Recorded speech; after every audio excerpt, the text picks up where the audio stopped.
When I decided to start this second account, a lot of people came to me and said, "Oh, that's great. We'll be able to hear more about you, your history, your background." And I thought to myself, well, who I am is pretty obvious.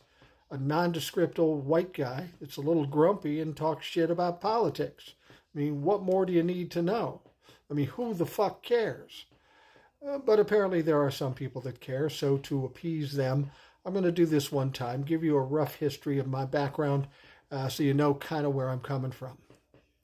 I was born in April of 1960 in South Minneapolis. I was born to two parents that weren't yet 20 years old. They would turn 20 that summer. I had no idea at the time, but I was born to fucking children. Now, I will tell you this about my mother. She was the epitome of a 50s mom. She didn't work, she didn't drive, she stayed home with the kids, and she was a wonderful mother. And thank God for that. Because my father was a different story. My father, from the very beginning, was a malignant narcissist. Apparently, he was like that from the time he was born, and I heard that from his mother, my grandmother, so I know it's true. Now, this guy is a guy in his 20s. Too much testosterone, not enough intelligence, and this malignant narcissist behavior. Like many of them, like Donald Trump, he was very successful in business. He was a go-getter. Making money was the one way that he kept score of being successful.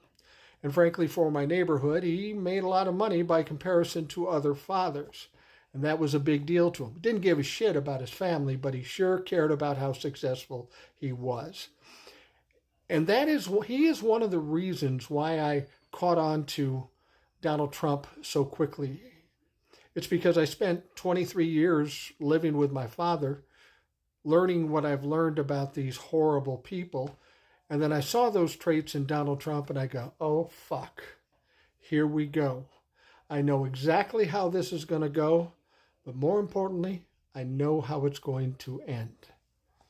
It's going to end badly for the malignant narcissist. It ended badly for my father, who ended up not seeing his family for some 25 years. He died in a sparsely furnished apartment, alone, sleeping in a relax-a-lounger chair, all by himself.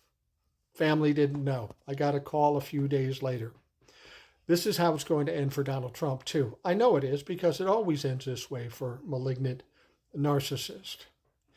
From that point on, I went to high school, played little sports. I went to college for 1 year, the University of Minnesota. Now, I did pretty well in school, so I thought I'd do pretty well in college, and I did okay. But I found out very quickly that I was more into partying and drinking beer and chasing girls than I was getting an education. For fuck's sake, I was 18 years old. What else should I be doing? And I've been doing that since I was 14, so I was kind of in a rut. The other part of the reason why I didn't continue with school is because I couldn't afford it. Now you're going to say, Mike, wait a minute. You said your dad was pretty successful. Yeah, he was very successful. But to get money out of him to pay for something crazy like college was hard. Fuck, I had to fight to get money for lunch at school sometimes. That's how big a prick he was. So I ended up not going to school more than 1 year. And I think the University of Minnesota was happy with it too, because all I was doing is drinking and partying. Then I took a job at a small radio station in northern Arizona, in the middle of fucking nowhere. I'm a Lutheran boy from an urban area in Minnesota. I moved to a town that's 5,000 people, nothing around it. The population is Mormon and Navajo. Yeah, I fit in pretty good. But I did that for a year or so. I came back, I continued to work in radio, and I worked in radio most of my life until the point where I started a recording studio in downtown Minneapolis.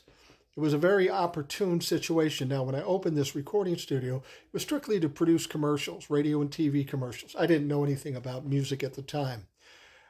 But when I opened this recording studio, I made some mistakes, as most young guys, 20, 21 years old, might do.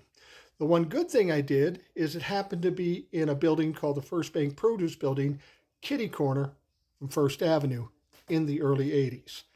That's important to remember. Now, That building's no longer there. That's now the Target Center. But at that moment in time, when I had this recording studio, I I was trying to do commercials. It was hard. I wasn't making any money. I was struggling. Then one day somebody comes in and say, "Hey, do you do music?" Now, I'm not musically inclined at all, but I said, "Fuck yeah, I do music." And I started doing some music production. And then the whole Prince time, the whole Minneapolis sound thing exploded and it got crazy. And there is some important and funny stories that I'll be telling you on this account. So stick with us.